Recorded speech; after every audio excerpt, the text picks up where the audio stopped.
In the dead of night, running over the levee.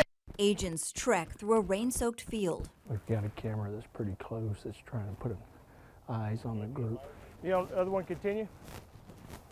Come on, párate. We had a group of about 5 or 6 that crossed the river here real close to an area we call La Lombita. So far, the 2 apprehensions, Mexican males, 23 years old. So this is plays out every day, every hour. Deputy Chief Raul Ortiz believes the others have likely made it to a nearby stash house like this one. Let's go.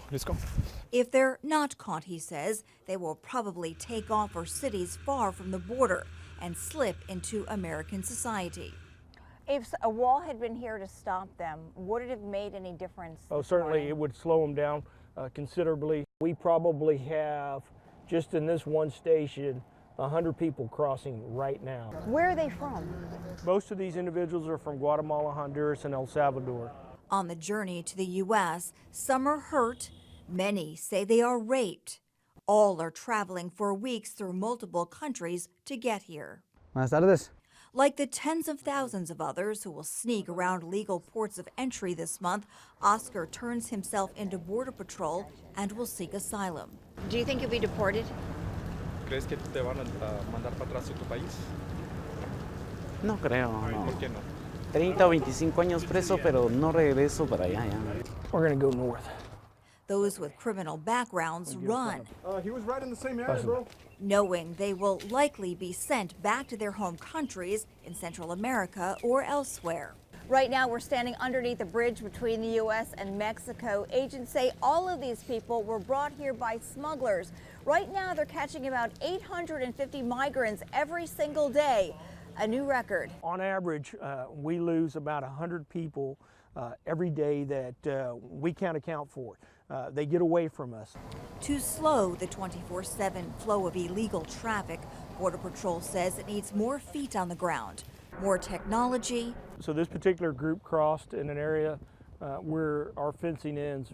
And more wall. And the smuggler knew that if they crossed at the end here, that they would be able to run as fast as they possibly can into these neighborhoods that are just behind us. Ortiz, who oversees 500 plus miles of border, recently made the case to President Trump. Just yesterday, we apprehended 133 people from countries other than Central America and Mexico.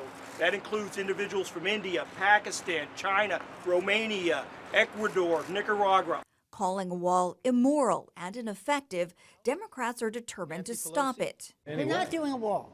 Does anybody have any doubt that we're not doing a wall? Still, construction is moving forward on 33 miles of new barriers Congress funded last year in the Rio Grande Valley. I'm not a believer that you need to build infrastructure everywhere, but once we get the